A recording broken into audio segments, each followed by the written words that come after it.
biggest names in tech and media are coming together for the annual Sun Valley Conference in Idaho. Now, executives including Apple CEO Tim Cook, Facebook COO Sheryl Sandberg are all at the summit. But this year, though, the streaming wars are taking center stage. Joining us now is former journalist and now CEO of the news project, Merrill Brown. And Merrill, we talk about media, talk about the changing landscape, everything that has happened over the last year. When you take a look at how media stands today, what do you make of the changes that we've seen over the last 12 months? Well, at some level, you haven't seen anything yet, because what's about to happen in video is utterly revolutionary, with every major large service either consolidating, launching their own service, or making huge investments.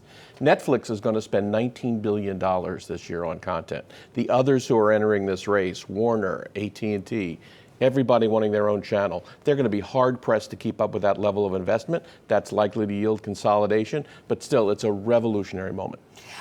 So if you're a consumer right now, it's a great time to be a consumer because there's so many options, especially when we have more and more companies entering the space. But if you're a Disney, if you're one of these newcomers trying to take on Netflix, what do you think you need to do in order to stand out and be successful in the streaming wars? Well, you need to have proprietary content, and it would be really good if you had distribution. Some people have distribution, like the Comcast company, for instance.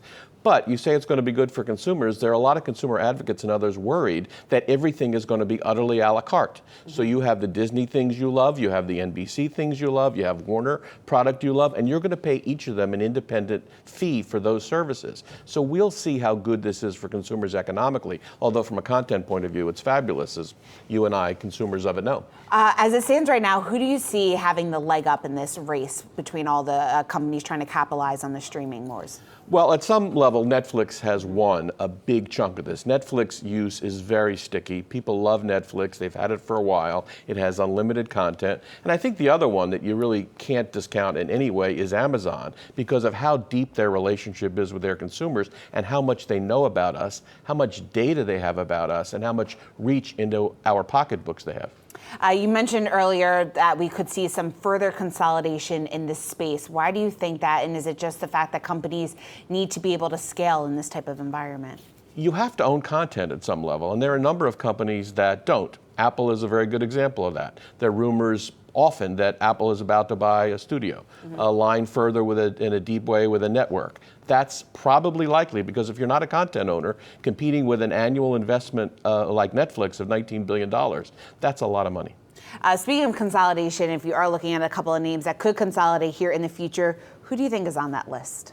Well, I think at some level, everybody's on that list. Apple and TV networks is one very good example. Warner, perhaps, and distribution. There are lots of different ways I think this could play out, and everybody, especially if you're a content owner in a studio, is vulnerable. Traditional TV, is that just going to be left for dead?